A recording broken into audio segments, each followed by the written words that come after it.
After a 2-day substance binge, Jake's lighter breaks, and he can't find another one at home. Since his roommate doesn't answer his request to borrow one, Jake finally goes out. When he gets to the store, everything is a mess, and there are no employees. So, he leaves the money for the lighter and leaves. On the way back, he realizes there isn't a single person or car on the streets. He then thinks it must be Christmas. Upon arriving at the park and finding no birds, he realizes it's the second day of the incident. Suddenly, Jake smells a foul odor and is shocked to find a dead body under a park bench. After checking again, he takes out his phone to call emergencies but sees another body on another bench. Terrified, he runs to his family's house, but no one answers the door, so he has to enter through the back. He runs upstairs and is disturbed to discover that his father and stepmother are dead. Then he checks his half-sister's room, but she isn't there. Desperate, he keeps trying to use his phone but gets a recorded message mentioning a national emergency and asking people not to fall asleep. When he gets to the living room, he finds a blanket fort indicating a sleepover. Jake looks inside and finds his sister and her friends dead as well. Disturbed, Jake runs out and vomits before trying to blame it all on the substance binge. At that moment, he is interrupted by Sam, who confirms that everything is real and tells him not to sleep because that's how people are dying. From then on, they start spending time together and looting empty houses for fun, using adrenaline injections to stay awake. They also befriend other survivors like Lily and Rachel, who have already lost their inhibitions. On the 5th day, they eventually decide to save the injections, and the group starts using Sam's ADH medication. This keeps them awake, but the lack of sleep is clearly affecting their bodies. Lily frequently has shouting matches with hallucinations, and Rachel always tries to comfort her. One afternoon, Rachel leaves the room for just 2 seconds, and Lily ends up falling asleep. Jake tries to wake her with an injection, but nothing happens. Then Rachel has a breakdown and starts pointing out how the medications are no longer working, just like what happened with caffeine and cigarettes. Rachel decides they need a stronger dose and leaves in the car to find more medication.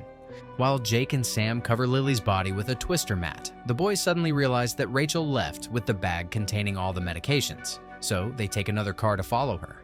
While driving at high speed, Jake starts to fall asleep, so Sam has to take the wheel and stop the car. Then Sam pushes Jake into the passenger seat and takes his place at the wheel, going after Rachel again, although he drives very poorly. Desperate to keep Jake awake, he grabs a screwdriver and stabs Jake's leg, which wakes him up immediately. Jake sees an airplane in the sky and wonders if it's real. When the car is finally about to catch up with Rachel, the plane appears around the curve, so Sam has to swerve and stop the car before crashing. Afterward, the guys go to check on the pilot, Ellis, who says she has visited 8 cities in 3 days and that this is the first time she's seen a child. The plane is now broken, so Ellis shares some of her medication with the boys and agrees to go with them. When they arrive at the nearest hospital, they find the bodies of many sick people, but also a lot of survivors. Dr. Lexi gives them some adrenaline and treats Jake's wound while explaining that she's trying to study the incident, but has no answers yet. After checking patient files to confirm everyone died at the same time, Ellis shares her story. She was piloting a plane when the incident occurred, and a doctor passenger who also stayed awake confirmed that everyone died instantly, just like the patients there. Ellis visited many cities and always found people in a panic while reporters shared the same time of death. However, in New York, someone lived 2 seconds longer.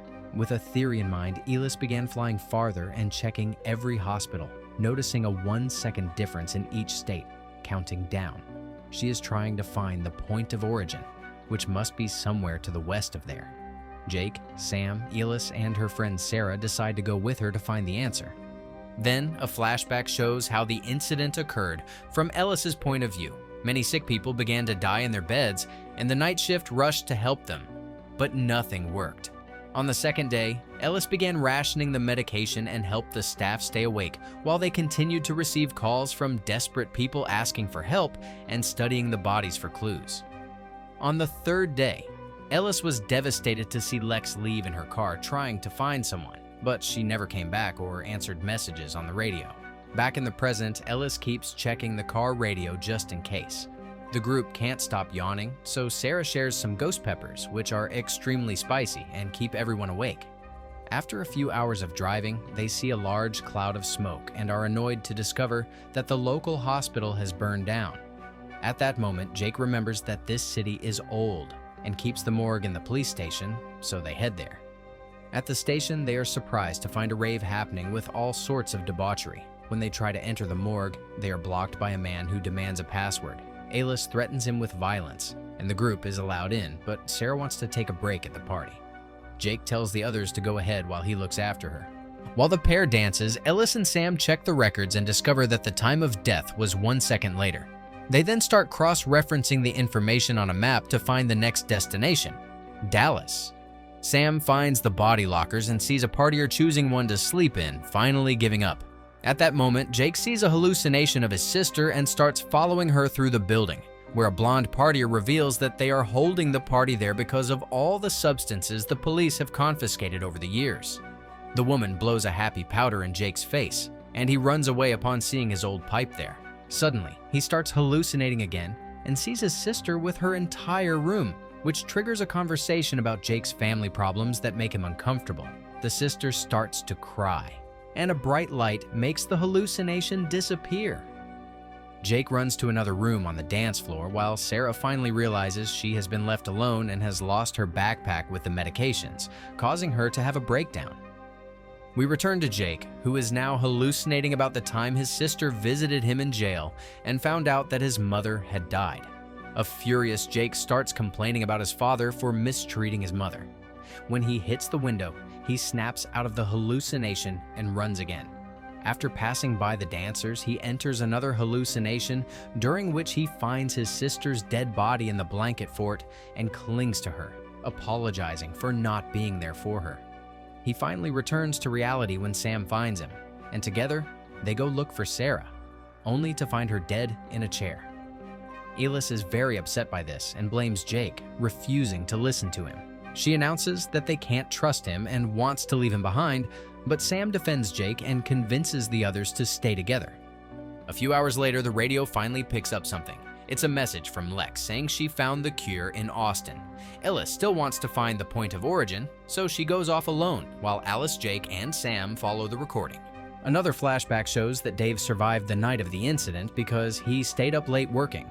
The next morning, he had to bury his dog, which led him to use substances excessively while watching multiple screens at the same time, waiting for any news.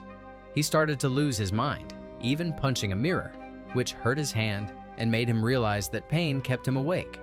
On the third day, he acquired multiple wounds to continue, and on the fourth day, Dave was covered in blood and fingernails as he wandered outside his house. When he saw a little girl on the street, he chased her, threw her to the ground, and beat her to death. Back with the group, they are driving when Jake gets distracted and accidentally hits something, causing the car to crash into a tree. Alice is bleeding and about to pass out, so the boys spray her with water and pour alcohol in her eyes to keep her awake. Sam runs back to the car for water and sees someone watching them from a bridge in the mirror, but when he looks up, the person is gone. Jake realizes they hit a person who fell from the bridge, which makes no sense, as it's easier to die by sleeping. Suddenly, Alice vomits and hears a high-pitched sound, indicating she might have a concussion. The boys bandage her head and carry her. Sam mentions he saw someone and wonders if it was a killer, but Jake thinks it makes no sense to throw a body. After much walking, they reach a town, and Alice vomits again, hallucinating music while Sam takes care of her. Jake goes to find help and is disturbed to find several skulls hanging from the trees. He also notices a person lurking with a painted face, and when he tries to get away, he is blocked by a masked stranger. At the same time, Alice falls to the ground and almost faints, but the people of the skulls find her in time. Alice is taken to a church and given a homemade remedy that wakes her up immediately. Father Julio explains that his group is in the middle of a festival honoring the dead and apologizes for scaring them with their games. The group is invited to stay as long as they need, and Julio introduces Sam to other kids his age. Alice inspects the remedy's ingredients and notices it includes worms, which explains its bad taste. Sam befriends a girl named Carmen, who takes him to meet a blind man and his guide dog, who stays awake to care for its owner. Suddenly, the dog starts barking furiously and the miners return to the party.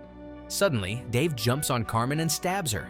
Then Sam breaks a chair over Dave's head before he can react. Julio opens fire, causing Dave to flee, while some people chase him. Julio takes Carmen inside, but can't do much since the girl needs a surgeon, and he isn't one. Alice's head also starts to hurt as she hears the high-pitched noise again. So, Julio does his best to calm her down. After drinking some of the remedy, Alice agrees to help and asks Julio and Sam to hold Carmen while she gives her stitches without anesthesia. Meanwhile, a teenager is found by Dave and killed in seconds. In the church, the power suddenly goes out, so Julio has to fix the generator. He notices some blood and follows it to open a door from which Dave emerges. A fight begins, and as the men throw each other around the room, Julio's gun fires in the darkness. Alice and Sam hear the shot and take Carmen to the prayer candle room, where they run into Dave. He gets distracted upon noticing the dog in the room and tries to connect with it, but the dog runs away, crying. Dave is about to attack, but the dog brings Jake, who immediately starts hitting Dave with a pipe. Then Julio appears, alive and well, happy to see the villain dead. The next morning, the group prepares to leave in a new car and offers Julio to come with them. However, Julio declines, explaining that he sent 2 people to Austin 2 days ago and they never came back or called. As a farewell gift, Julio gives Jake his gun. Meanwhile, Alice finally arrives in Dallas, which seems to be thriving. In a nearby town, Bill thinks he sees several people walking who suddenly drop dead, but it's just a hallucination, and he continues on. Sometime later, he and his girlfriend Nicole leave the city and stop at a gas station where they see a man arrive and suddenly get shot. As the bullets continue, the couple hides behind a car. Bill asks Nicole to watch the mirror while he gets up to make the shooter fire again. Bill hides in time and Nicole manages to say which window of the nearby building the shots are coming from. At that moment, the lights go out and a man opens the gas station door, so the couple runs towards him while dodging another bullet. When the door closes, the couple finds Alice, who is working with the hacker Jeffrey, who was the one who cut the power. They explain that a villain is shooting anyone who tries to reach the city and that they've been trapped there for days. Later, they meet Bev, her brother John, and her husband Colin, who share some injections with them. When Bill and Nicole share the shooter's location, they decide it's time to confront him. While one of them runs outside to distract the shooter, Alice and Colin ambush him and make him back down. Her name is Meredith, and she's a Marine sniper. While Bill gives her an injection, Meredith explains that she only shoots psychopaths and that she tried to shoot Bill and Nicole because she saw them with the other guy. The group still doesn't trust her, so Meredith moves quickly to disarm Colin and Alice and then takes Colin hostage with a hidden pistol. Meredith asks to be allowed to roam free and says she will be their guide through Dallas to find answers together, something they have no choice but to accept. Then they share the information they have. Bill and Nicole came to have the perfect date before they die. Jeffrey followed a bird that never stopped flying. It was seen by Bev as an omen. Her family came here because on the night of the incident, Bev was woken by a call from a number with a Dallas area code and the initials SC. The voice said, "Don't sleep," right before the incident happened. Jeffrey tries to trace the number but discovers the internet is down, although it was working an hour before. Bill uses the yellow pages and discovers the number belongs to Sandy Creek Nursing Home, which matches the initials. So they head there. The building is empty except for several dead bodies, but Meredith finds a security camera and they review the recordings. Bev doesn't recognize anyone, and to their surprise, no one died at the time of the incident. Jeffrey points out that it's easy to mask phone numbers with current technology and gets so enraged that he breaks a television. This makes Bill realize something, and he reviews the video again. The emergency message appeared on the TV at the exact moment of the incident, as if they were already prepared for it. The group decides their next destination is the broadcast station. At that moment, Nicole almost falls asleep, but they wake her in time. Bill announces that he's had enough and tells the group to go on without him. Suddenly, Meredith pulls out her gun and points out that Bill gave her his injection, but it's Nicole who is passing out. In fact, she never saw Bill take anything to stay awake. Bill explains that he has fatal familial insomnia, a rare condition that prevents him from sleeping and will kill him in a year. This also causes hallucinations and delusions. Meredith thinks he's perfect for missions now, but Bill chooses to leave with Nicole. The couple has an excellent scene and watches a movie at the cinema where Nicole finally relaxes. When the group arrives at the station, they wander in the dark until a bright light turns on in front of their faces. A male voice tells them to leave, or he'll shoot. Then Meredith shoots the light to prove he's lying. They find the news anchor, Alonzo, who explains he wasn't at the station on the night of the incident, and that the emergency message was already there when he arrived. For the last few days, he has tried to keep people informed with his team, who are now dead. Alyssa's theory is that the emergency signal is causing the deaths, so she forces Alonzo to show them how to turn off the station. Meanwhile, Alice's group arrives in Austin and stops at a mysterious building. They see several people running outside and some guards shooting at them, which makes Jake suspect that these people captured Lex and forced her to send a message about a fake cure to lure more victims. Alice still wants to be sure, so they come up with a plan. They approach the building in their underwear to appear weak and innocent, and 2 guards confirm that Lex is with them and let them in. After cleaning up, Alice reunites with Lex, revealing they are a couple. They kiss, but Alice also slaps her for leaving without notice. Then, Lex talks about the cure and gives Sam an injection that puts him to sleep instantly. Sam starts dreaming about the night of the incident when he stayed up late to watch a dirty movie. His father came home shortly after and sent him to his room, then fell asleep on the couch. All the dreams make him talk and move in his sleep, and Lex explains that nightmares are part of the drug's effects. She will wake him up in 10 minutes before it becomes dangerous, which means it's not really a cure. The injection only gives them a little time. Alice and Jake also receive a dose. Jake starts dreaming of Sarah, who tries to teach him to dance. They are interrupted by the blonde girl from the party and his sister, who insist he must tell Sarah that he was responsible for her death. His sister starts showing him bodies, revealing Lily, who also blames him for her death, and even Sam. At that moment, Jake's heart rate starts to increase, and his body begins to tremble. Lex and Ellis try to stabilize him, but soon his line goes flat while Alice cries for him. Lex believes it's been enough and uses a gun to eliminate herself, but this turns out to be just a dream of Alice's. When she wakes up, everyone is fine. Later, Lex and a guard meet with Dr. Abram, a very rude leader who explains that he needs more test subjects. The guard points out that the last time she went to the city to find volunteers, she was not well received, so Abram tells her to use force if necessary. Back in Dallas, Alonzo guides Jeffrey and John to the generator and Colin to the power switches using a radio.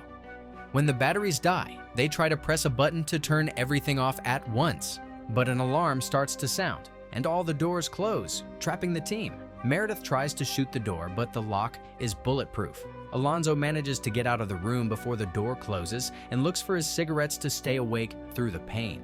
He confesses that he led them astray on purpose because he believes people need to hear his voice, so the broadcast shouldn't be turned off. At that moment, Colin jumps on Alonzo and starts hitting him, but Alonzo manages to grab a pen and stab his neck before strangling him to death with a mouse cable. With a plan in mind, John and Jeffrey turn the generator back on, opening the doors. Alonzo sits in front of the camera to read the news, and Bev shoots him in the head on live national television. Jeffrey burns the entire electrical system, finally cutting the transmission. Now, they must decide who will go to sleep to test it. A flashback shows Jeffrey going out with his friends after the incident and how a bird landed on their table and screamed for them. Remembering this in the present, Jeffrey volunteers for the test. He falls asleep quickly and soon stops breathing, causing the others to rush to give him an injection. But unfortunately, it doesn't work, and Jeffrey dies. Beth panics because John died in vain and decides she's going to sleep too. Meredith runs after her to stop her, refusing to give up. Alice keeps analyzing this situation, and John points out that the signal is trapped in the satellites like a ghost. To stop it completely, they would have to take down the entire satellite network, which they could do at the NASA Space Center in Houston. Ellis goes to tell the women about the new plan, only to discover that John is with them, meaning she was hallucinating. Meredith decides she wants to sleep too, and they all agree to accompany her to a hotel to go out in style. Back in Austin, a furious Slade is preparing weapons because he wants revenge on Abram for killing his son. He kidnaps a woman and starts torturing her with a hammer to make her confess how to get into the facility. Meanwhile, Lex performs some blood tests on Sam and informs him that he has a mutation that allows him to need little sleep. Lex mentions that Abram has more tests in mind, and Sam agrees to help. Later, as Jake looks for Sam, he finds a room full of boxes with children's clothes and accessories belonging to the people Father Julio sent.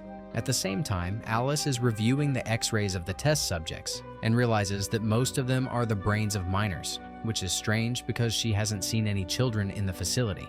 Jake enters the room to show proof that they are killing minors, and Lex defends the experiment, explaining that only minors can withstand it and that it's for the greater good. Jake and Alice ask about Sam and run to find him, stopping Abram's injection just in time and telling Sam about all the dead minors.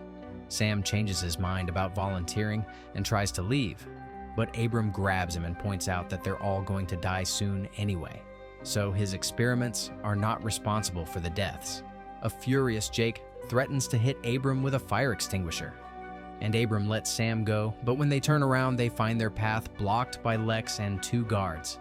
Alice is enraged to learn that it was Lex who pressured Sam into this, but before they can argue, they hear a gunshot, and the guards' radios report that someone dangerous has invaded the facility.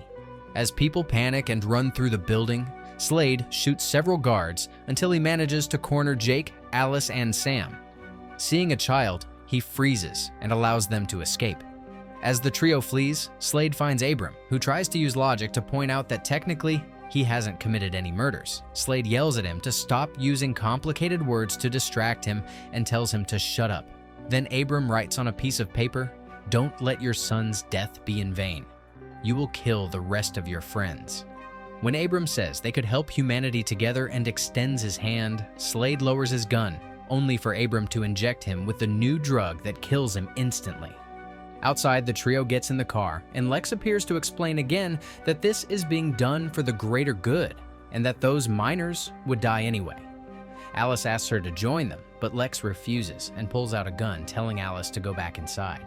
At that moment, Jake appears behind Lex with a gun and quickly disarms her while Alice ends her relationship with her. The trio drives off, and Sam reveals that he stole some of the medication, which should keep them awake for a while. They decide to go to Dallas to meet up with Ellis. Speaking of Ellis, she is in a hotel recording a farewell message for Alice's group before preparing to sleep. The next morning, Meredith wakes up, which she already knew would happen, and after making a radio call to a team that was waiting for her, she sees Jeffrey's bird and speaks to it as if she knew it, saying they are going home. If you want interesting movie recaps, like, share, and subscribe to follow us for more movie recaps.